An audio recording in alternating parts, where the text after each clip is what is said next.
ಸಿದ್ದರಾಮಯ್ಯನವರು ನನ್ನ ಎದುರುಗಡೆ ಬರಬೇಕು ಡಿಬೇಟಿಗೆ. ಸಂಸ್ಕೃತಿ ಅಂದರೆ ಏನು, ಯಾವುದು ಸಭ್ಯತೆ, ಇದರ ಎಲ್ಲದರ ಬಗ್ಗೆ ನಾವಿಬ್ಬರು ಚರ್ಚೆ ಮಾಡಬೇಕು ಜನರ ಎದುರುಗಡೆ, ಸಾರ್ವಜನಿಕರ ಎದುರುಗಡೆ. ಅದು ಜನ ಪ್ರತ್ಯಕ್ಷವಾಗಿ ನೋಡಬೇಕು. ಎಲ್ಲೋ ಕುತ್ಕೊಂಡು ಅಥವಾ ಎಲ್ಲೋ ಸಭೆಗಳಲ್ಲಿ ಕೊಡೋದಲ್ಲ, ನನ್ನ ಎದುರುಗಡೆ ಬರಬೇಕು ಸಿದ್ದರಾಮಯ್ಯನವರು.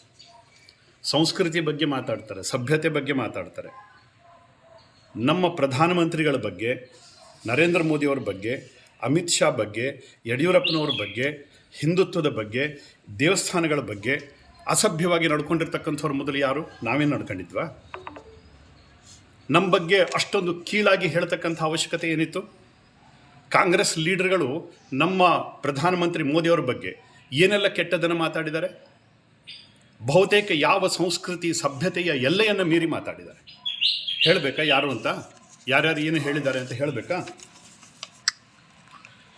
ಅಜಿತ್ ಸಿಂಗ್ ಹೇಳಿದ್ರು, ಪ್ರಧಾನಮಂತ್ರಿ ಅಂದರು ಕುರಿ ಅಂತ ಅಂದರು. ಆಮೇಲೆ ಅಭಿಷೇಕ್ ಸಿಂಗ್ ಮಾನ್ವಿ ಹೇಳಿದ್ರು, ಡ್ಯಾಮೇಜ್ ಮಾಡ್ತಕ್ಕಂಥ ಮನುಷ್ಯ ಅಂತ ಅಂದರು, ಇಡೀ ಭಾರತದ ಡ್ಯಾಮೇಜ್ ಮಾಡ್ತಕ್ಕಂಥ ಮನುಷ್ಯ ಅಂತ ಅಂದರು. ಆಮೇಲೆ ಸಮಾಜವಾದಿ ಪಾರ್ಟಿ ಲೀಡರ್ ಹೇಳಿದ್ರು, ಅಜಮ್ ಖಾನ್ ಹೇಳಿದ್ರು, ಅವ ಒಂದು ಪಪ್ಪಿ ಅಂತ ಅಂದರು, ಅತ್ಯಂತ ಜಾತೀಯವಾದಿ ಅಂತ ಕರೆದ್ರು. ಆಮೇಲೆ ಬೇನಿ ಪ್ರಸಾದ್ ವರ್ಮಾ ಅಂತ ಕರೆದ್ರು, ಪ್ರಧಾನಮಂತ್ರಿಗಳನ್ನು ಕೊಲೆಗಡುಕ ಅಂತ ಕರೆದ್ರು. ಆಮೇಲೆ ಸಲ್ಮಾನ್ ಖುರ್ಷಿದ್ ಅವರನ್ನು ಕಪ್ಪೆ ಅಂತ ಕರೆದ್ರು, ಮಂಗ ಅಂತ ಕರೆದ್ರು, ನಪುಂಸಕ ಅಂತ ಕರೆದ್ರು. ಪಿ ಚಿದಂಬರಂ ಹೇಳಿದ್ರು, ಅತ್ಯಂತ ದೊಡ್ಡ ಸುಳ್ಳುಗಾರ ಅಂತ ಪಿ ಚಿದಂಬರಂ ಕರೆದ್ರು. ಆಮೇಲೆ ಶರದ್ ಪವಾರ್ ಹೇಳಿದ್ರು, ಇವ್ರನ್ನ ಹಿಟ್ಲರ್ ಅಂತ ಕರೆದ್ರು. ಕಾಂಗ್ರೆಸ್ ಲೀಡರ್ಗಳು ಬಹುತೇಕ ಎಲ್ಲರೂ ಕೂಡ ಮೋದಿಯವರನ್ನ ಹಿಟ್ಲರ್ ಅಂತ ಕರೆದ್ರು. ಇದೆಲ್ಲದಕ್ಕೂ ದಾಖಲೆಗಳಿದೆ. ಆಮೇಲೆ ಹಾಜಿ ಯಾಕೂಬ್ ಹೇಳಿದ್ರು, ಇವರೊಬ್ಬರು ಪ್ರೆಡೇಟರ್ ಅಂತ ಕರೆದ್ರು, ಟೈರಂಟ್ ಅಂತ ಕರೆದ್ರು.